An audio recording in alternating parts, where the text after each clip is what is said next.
you tune into Amazing Grace on the Faith Broadcast. Now your host, Tamala Coleman.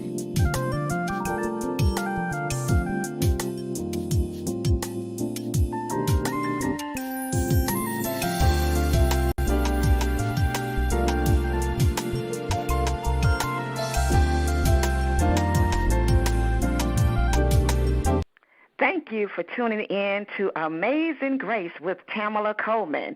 All praises to God, for this is the day that the Lord has made, and we shall rejoice and be glad in it. And if you're tuning in today to Amazing Grace, I want you to know that this show is about encouraging, inspiring through testimonies, relationships, and most importantly, the love of God. I am so excited to bring on special guests to speak about their trials, their struggles, their deliverance, and their breakthroughs, and informative topics. I am truly honored to bring shows that will change, inspire, and motivate you each and every week. So tonight, I have with me a special guest. She is an awesome woman with a remarkable testimony. She is a forgiveness mentor and guide, motivational speaker, certified life coach. She was awarded the silver medal winner for the World Peace in 2018. Other accomplishments: Living Now Evergreen Book Awards, Opening the Gates of the Heart, A Journey of Healing. And she is a 3-time best-selling author. Yes, I said it, a 3-time best-selling co-author in anthologies. Let's bring on my guest. I am so excited to hear what she has to talk about and share with us this evening, Mrs. Carolyn C. Jones. How are you doing tonight, Ms. Jones? I am doing great, Tamala. Thank you so much for your introduction. Awesome. You are a remarkable woman, and I'm just reading over all these accomplishments. You know, this is such a blessing. It is such a blessing to be able to accomplish so many things and, you know, to be able to share what you have been through and what you've done and all your accolades and all these things. And I'm so excited and so blessed and honored to have you on the show. And I know that we're just going to have a great conversation about what you're doing and what your next projects are and all the things that God has been doing in your life. So I want to let our listeners know that you are going to give us a word and a blessing on this evening. And I'm sorry, if nobody's blessed, I'm going to be blessed. I know I'm going to be blessed. So I am just wanted to let our listeners know who you are and what you do. All right. Well, you know, I was thinking about being on the show tonight and how I would start talking and what I wanted to talk about. And I think the biggest thing for me that is a change in my life is that before I got sober, I used to be a really negative person, really negative. You know, I criticized everybody and everything. The glass was always half empty, never full. I didn't know how to look at things with appreciation at all. I didn't even know what gratitude was because I was so wounded. I was so wounded. And then a situation, I was wounded from childhood experiences. I'm going to just say that. And from marriage experiences. And so I walked away from both my childhood and my marriage feeling pretty worthless, filled with shame, and a self-esteem in the toilet. So what happened to get me to walk away from my marriage was this. We were both alcoholics together, and it was a very volatile marriage, as you can well imagine. Well, we were living in California on a sailboat, and I started hanging around with a dock mate who I fell in love with. And I thought he was my soulmate and thought he felt the same way, so I left my marriage to make myself available. When he told me in a most humiliating way, oh my, that he didn't care for me, he was just being kind, I was just devastated. I was shattered emotionally, and that led to my downward spiral to hit the bottom. All I did for 2 months was drink and cry. And I mean, that's all I did. I didn't even eat. Wow. Didn't even eat. And finally, one night after about a couple months, I was so distraught. I stumbled out to the cockpit of the boat where I was living at the time, and I threw my hands up toward the heaven, and I said, God, if you're there, please help. I can't do this anymore. This was an amazing thing for me to do because, you see, Tamala, I didn't trust God. I didn't believe in God. God had deserted me when I was a child, when I begged for help. Well, the help came in the form of getting sober. The thought came to me, I was living in Sausalito, which is by San Francisco, and I was thinking about taking a road trip to find myself. This is after I'd settled down from being shattered from the uncourt. So I went south to San Diego to stay with my former bartender who was getting sober herself. I was planning to stay for a couple of weeks to get a handle on my drinking, and I stayed 1.5 years. During that time, Tamala, I went to 4 and 5 12-step meetings a day, that's basically what I did with my life. I was fortunate not to be working, and I also did a lot of journaling and walking and reading spiritual material. So I started developing my spirituality, and I read the book Conversations with God by Neil Donald Walsh, and my life changed. It was like a light bulb went on. All of a sudden, it was like, wow, this book says that God is everywhere and everything, on billboards and in songs and all over, everywhere, in everybody. And so I started paying attention with that philosophy in mind. And lo and behold, I didn't start seeing messages in billboards and in things people were saying to me that reinforced what I was doing in my life and guided me further on my journey. So I was getting advice, and from books, I would read things in books. Well, time went on.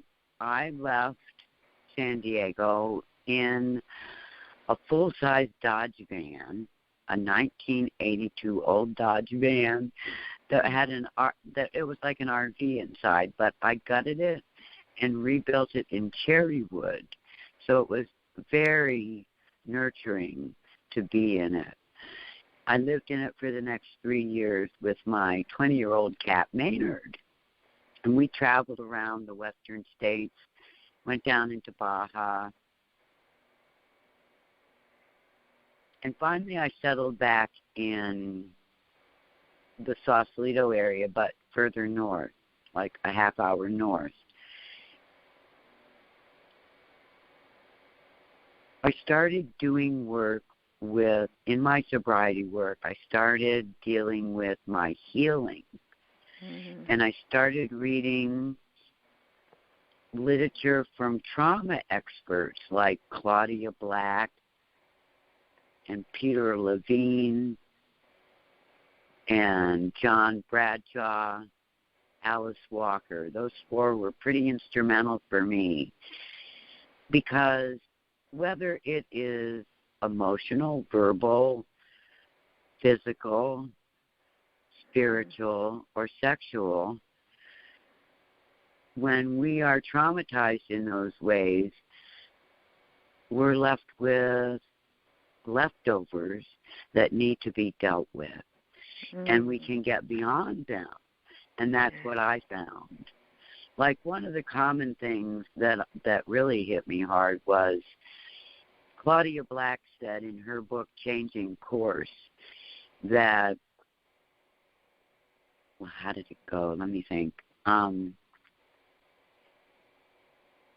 That people who have been traumatized frequently think that they caused the anger of the person who's angry at them, when, of course, they didn't. And so the person who's being angry at, I'm not explaining this very well, I'm so sorry. The person who's wounded thinks that they're a bad person because they caused the anger. Right. And so there's all sorts of things like that in Claudia's book and the others that talk about that. So I recovered from some trauma work, and I also was diagnosed. At the time, I finally went to see a psychiatrist at the urging of a spiritual advisor, because I just could not get it together and stay positive about life. It's like I kept falling off a cliff and into depression, and I was praying to die because there was no reason for me to be alive. I had no purpose other than to be really upset and plagued by my childhood issues.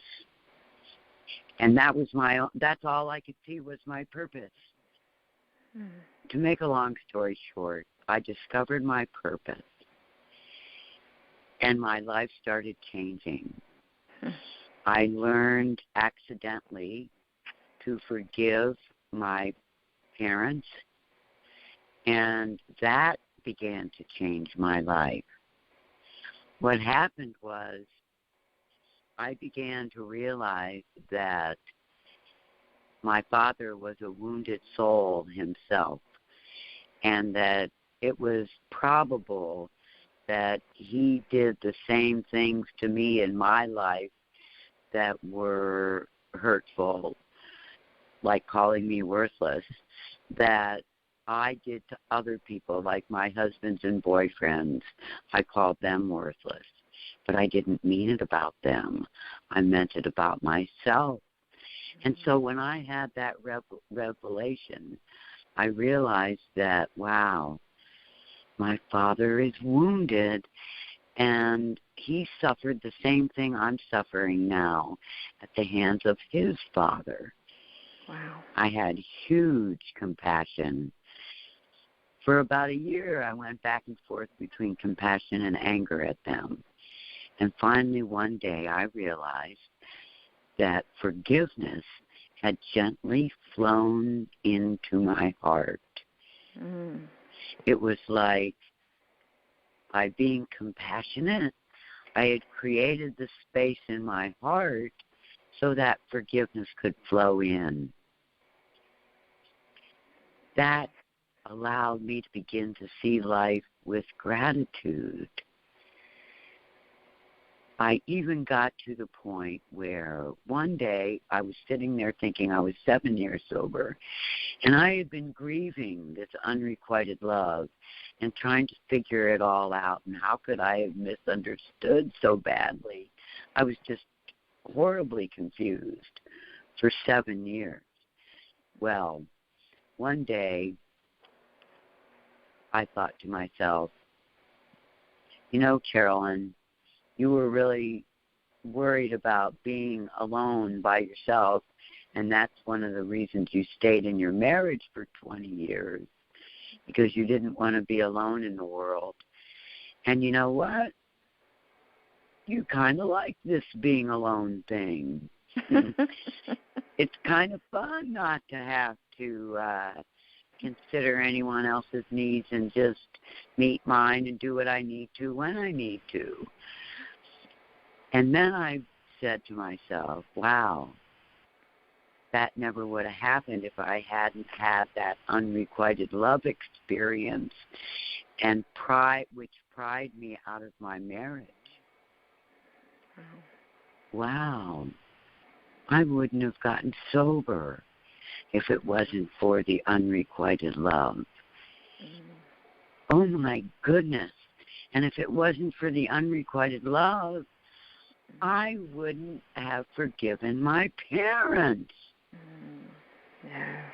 And finally, I realized I wouldn't be doing the forgiveness work I'm doing today if it hadn't been for the unrequited love. So I became incredibly grateful for the experience. Do I ever want to repeat anything like that again? No, never.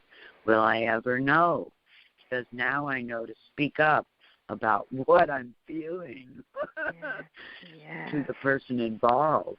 But anyway, so life has gone on, and for the past 2 years, I seem to have been living in this state of gratitude and positivity, and I just cannot shake it, even when things are tough, and they get tough.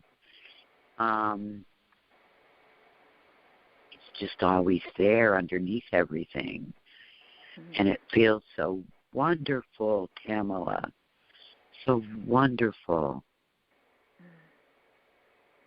So I am so grateful for my life, the way that it has played out.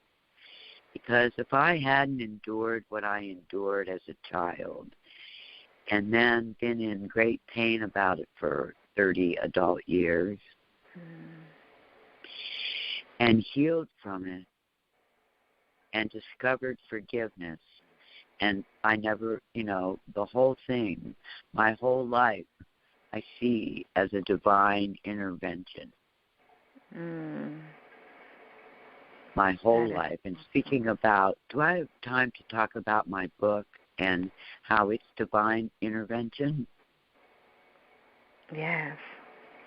Okay. Well, right before I left for San Diego, I was sitting in the cockpit of the sailboat where I used to live, saying goodbye to my husband, soon-to-be ex. And I was looking across the water at the land across the way, and I thought, there's a community over there I've never visited, and it's supposed to be really nice. So I went and visited, and there were all these wrought iron entrance gates that were all over this island, and I fell in love with them. So I vowed if I ever came back to the area, I would photograph them, and I went on my way. I did come back 4 years later, 3 years later, and I did photograph them. What they began to represent was my heart closed from life's experience. Wow. Anyway, I took all these gate photos. I took like 350 slides. And I picked out a bunch that I liked and had them scanned and made into prints. And I was titling them to sell to art galleries. And one day in November, I had photographed the gates in February of 2004. And in November of 2004, I was titling the gates, and I titled one that had webs, spider webs all over it. I titled it Webs of Fear. Well, a couple weeks later, I was writing in my journal, and I wrote, I have spent a lifetime spinning webs of terror and shame between the spires that stand as sentinels to my heart. Wow. I know. It's like I went, oh my gosh, where did that come from? And furthermore, it gives a voice to that gate I named Webs of Fear. Wow. So this is where it gets the divine intervention, where I begin to realize that it's divinely orchestrated. Yes. And I start looking through all my journals. I journaled voraciously, so I had probably 10 after 3 years of sobriety, maybe 12 of spiral-bound notebooks, big ones. And I began to find other verses that matched the photos I had taken. So frantically, I wrote them down. I copied them from my journals. And I began to pair them up with the gates. And it was then that I realized I was writing a book. I had a book. And so 75% of the photos in my book had the verse written that goes with the verse that goes with it was written before I even saw the gate, before I even photographed it. So so it was like a miracle that God had intervened in my life to bring together my words and my photos into this book that it's won many awards for various things, including spirituality, and for it to win the World Peace Silver Medal is just a testament to me that God was sure at work. Yes. And, I always say on this show, Ms. Jones, that God has a plan and purpose for all of us, and we don't see that until we, really seek God. And sometimes we have to hit rock bottom, and I've heard the saying, and you probably heard it before. If you fall, you fall and you hit rock bottom, fall on your back, then you'll be able to look up, and then you can get up. And I'm so grateful for you and for your testimony and for the journey, because as you were speaking, I could see God was moving in the background. He was orchestrating, as you said, and that is so true. And I do truly believe that God orchestrates things in our past. He orchestrates those things in our future. And I always tell people that when God is silent, that's when he's doing the most work. And so when he's silent with me, I'm like, okay, God, you're doing something. You're doing something. And I love it when you said that you created a space in your heart. You created a space in your heart that forgiveness can flow in. Do you know how many people, they shut their hearts? They close up and they don't receive forgiveness, and they don't give forgiveness. But, forgiveness is for us. It's not for the other person, but it's for us, because we have to move on, because we don't want to stay stuck in our past, because we can't forgive people that have done us wrong, who have, did anything. And, you speak of 30 years. You spent 30 years of being angry, 30 years being bitter, blaming victim. You are blaming victim. You in a drinking situation for a long time, and look at you now. I mean, if you were just to tell your testimony and to other people, they would not believe it. But God is an awesome God, and now you speak as a sober woman filled with gratitude and positivity, because oftentimes we focus a lot on our outward issues and our outward circumstances, and they surround us instead of looking within ourselves for that peace. We have to look within for that peace and for that inner joy, and we tend to condemn ourselves even more because of our past. We can't do that. And we have to let it go so that all that healing, as you're speaking of healing and forgiveness, that healing starts within. It starts within ourselves. And you said so many times, you were talking about you had the revelation of your Father. Seeing that in your Father, you saw the same types of things that were in you and your Father. So that way you were able to connect with that. And oftentimes it's a cycle. It can be a generational curse. It can be a cycle that we do not break. But when we realize that we can break that curse, so that it doesn't fall on other generations, and we can continue to forgive and open up our heart, as you said, I love it. You just create a space for forgiveness that it can flow, that forgiveness can flow. And that's peace. That's peace right there. Yes, That's peace right there. So I want to ask you, as you moved into your positivity and your gratitude, what steps did you take to overcome? What steps helped you in the outcome of becoming positive? Well, the first thing was to get rid of the alcohol and drugs. Yes. That was the first thing, because I didn't realize how mean and angry a person I had become. Wow. And so those went. And then healing had to occur. Actually, I need to get rid of my marriage because that was holding me back. Yeah. The relationship was holding me back. It was based on drugs and alcohol from the beginning. And then healing had to occur. I had to look at my trauma. I had to develop spirituality, which I did through not only conversations with God, but Orion Mountain Dreamer, Ion LeVan Zant, and Eckhart Tolle. Another very important step I took was journaling with my non-dominant hand, printing. Wow. And there's research that shows when you write, do fine motor coordination with your non-dominant hand, like writing, it sparks something in your opposite side of the brain, and deep creativity and deep feelings come forth when you do that. And that was evidenced by what I wrote in my journal that later became verses for the book. Wow. Yeah, isn't it amazing? How awesome is that? How awesome is that? And I love the title of your book, Opening the Gates of the Heart.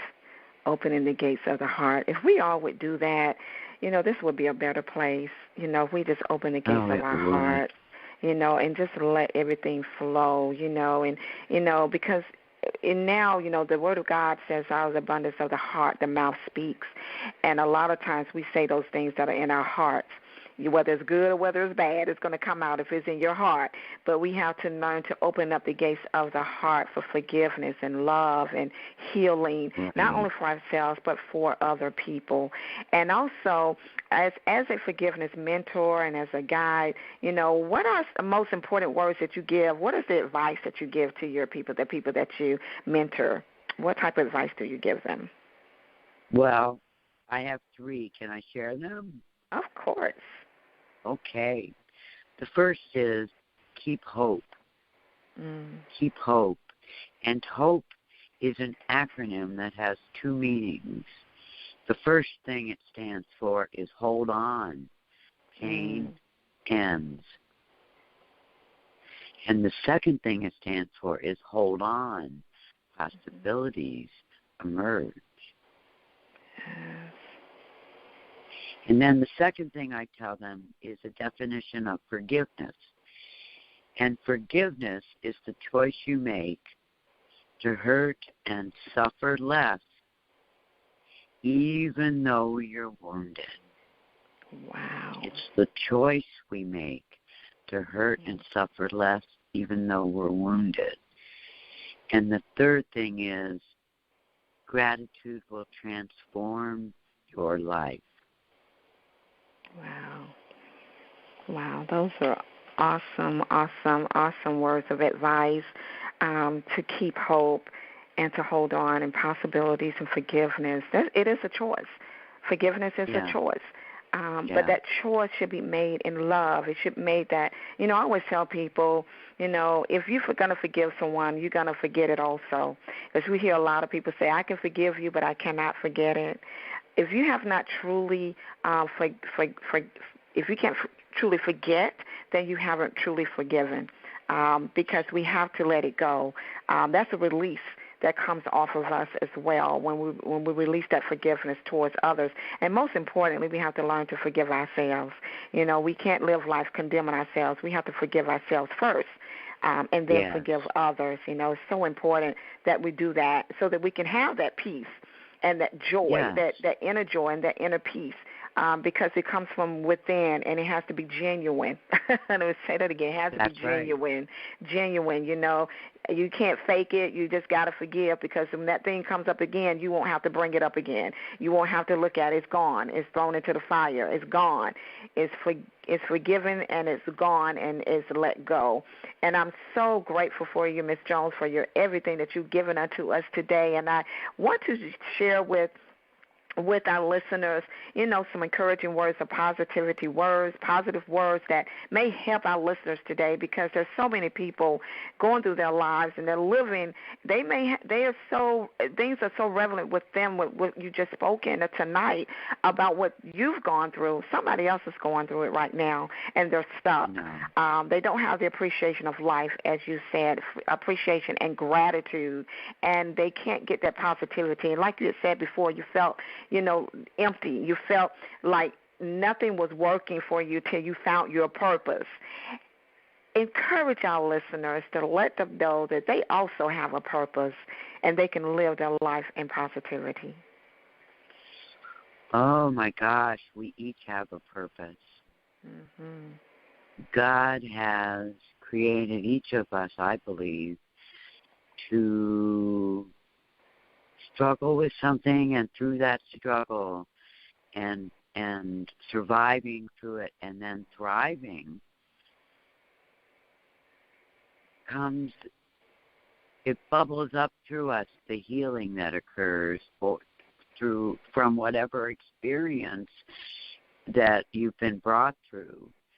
Mm-hmm. And when that happens, it's just miraculous. It's just miraculous. It's so awesome, and I think I got off track from the question. Just some encouraging words to our listeners. Just encouraging words from your heart. Yeah. Hang on. Hang on, truly. Yeah. Because something will happen in your life, and maybe something in my story triggered for you what you might have needed to hear to move forward with your life. But the thing is, here's some encouraging words. Take responsibility for your bad behavior, because when you do, it sets you free and you become empowered. Wow. That is awesome. That is awesome. And we have to learn to do that and also be accountable. Set ourselves accountable for the things that we have done. And after we have done that, let it go and move forward. Yes. Let it go and move forward. And that's some great encouraging words and some great advice, Ms. Jones. And share with us, you have your books, and I want our listeners to purchase your books and let us know where they can be purchased, and also about your social media, if you can be contacted through social media. Give us a spiel of all that information for our listeners tonight. Sure. Well, first of all, you can get my book on Amazon, but I encourage you instead to get it through my website, because if you order it through Amazon, I will not sign it because I don't know who you are. But if you order it through my website, I know who you are, and I can sign the book to you before I send it to you. And my website is Carolyn, CJ Jones.com. It's my first and last name with my two initials in the middle. So CarolynCJJones.com. Awesome. CarolynCJJones.com. All right, you have it, listeners. And I thank you again, Ms. Jones, for your testimony and your insight and all of the positivity that you've given us on this evening. I have been truly blessed. I know our listeners have been blessed. And I just know that God already had a plan for your life, a purpose, and I'm so glad that you're walking in your purpose. I thank God that He is using you to give back. And I thank God that you have been blessing me this evening and blessing our listeners, and you continue to be an inspiration and encouragement to others around in the world, not just locally, but in the world. And I pray that God will continue to bless and keep you as a great leader and inspirational person. Thank you so very much. And thank you, listeners, for continuing to listen every week. I pray that you have been blessed this evening with what your ears have heard. I encourage you to be intentional about life, to be intentional about forgiving yourself, because God is intentional and wants you to live a life that is victorious. Thanks again for tuning in to Amazing Grace right here on Faith Broadcast. Until next time, everyone have a good night and God bless.